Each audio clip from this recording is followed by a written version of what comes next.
Hello everyone, welcome to the introductory video on ChatGPT. In this video, we are going to look at what is ChatGPT, what are the use cases, how different is it from Google, what is the technology behind it, and also the rest. Let's start with what is ChatGPT.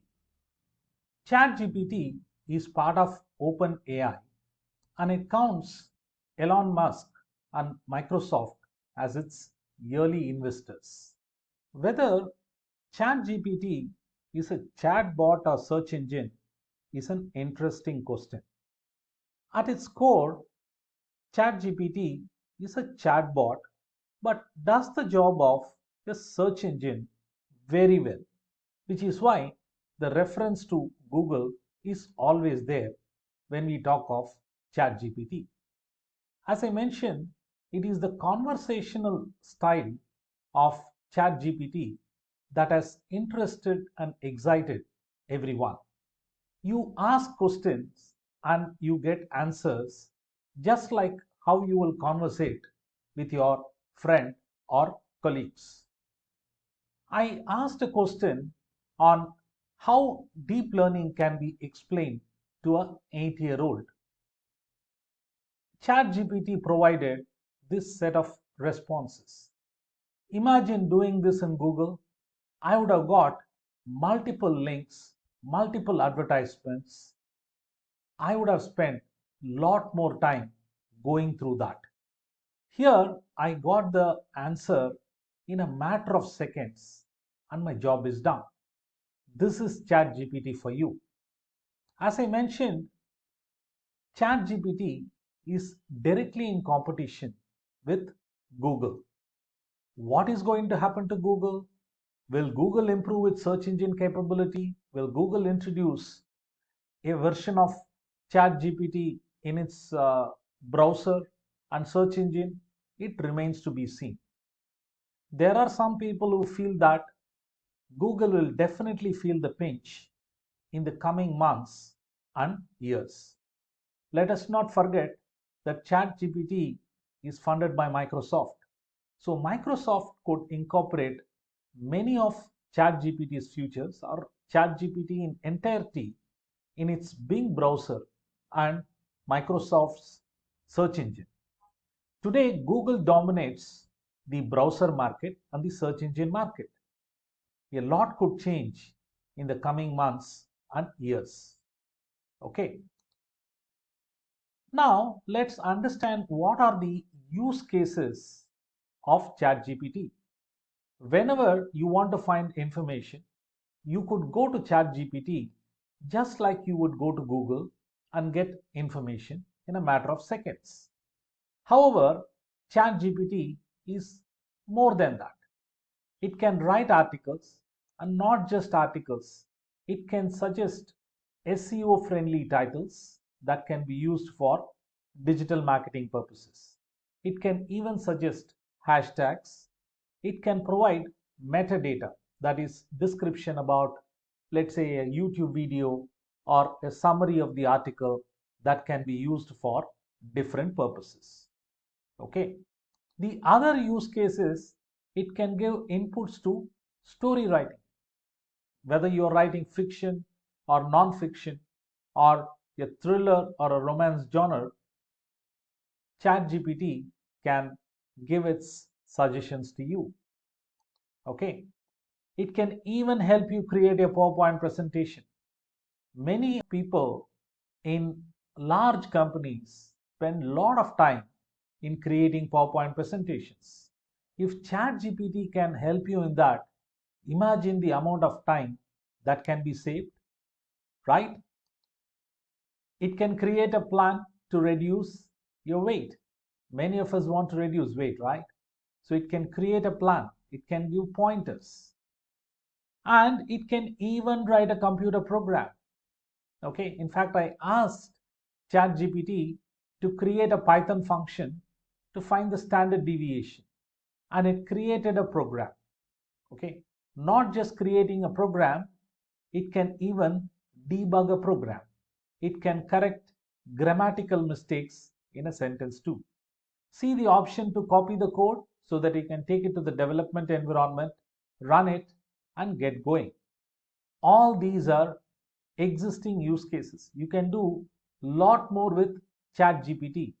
For all of these scenarios, I could use Google too, right? As I said earlier, if I had asked Google, Google would have provided many responses, right? And even advertisements. That's not there in ChatGPT. Okay. So that brings us to the question, how different is it from Google, right? With Google, there is always this complaint of an overdose of information. ChatGPT, on the other hand, gives relevant information, it cuts the noise. At the same time, ChatGPT is not without its share of problems. It is not always right. It is not connected to the internet. Don't forget that. And the current model doesn't include 2022 data. It's been trained only with data up to end of 2021. So the information you get is not all that correct. So keep that in mind while you use ChatGPT. Having seen what ChatGPT is and how different it is from Google, let's see the technology behind it. It is a language model, right? That's at the core of ChatGPT.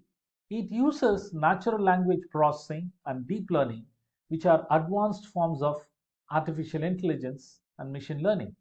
It uses the third generation of the GPT model. The GPT is nothing but generative pre-trained transformer model. Okay, so it uses the latest.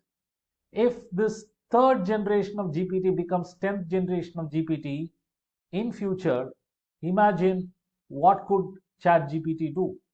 That's the opportunity, that's the potential, and that's the threat to Google. Okay, ChatGPT is not without its share of concerns. Keep that in mind.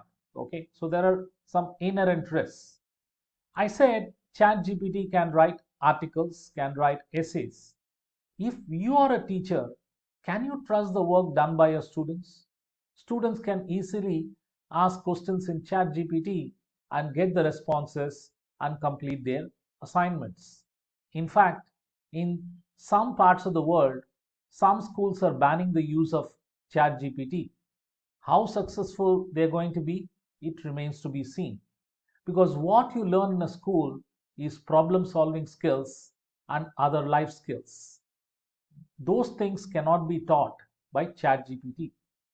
However, the risk of students not learning or not sharpening their problem solving, storytelling, and logical reasoning skills are very real because all these skills are used while writing essays and while writing assignments.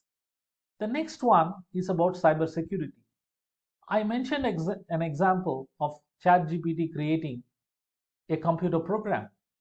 Can it create a malware which can be misused? The threat is real, right?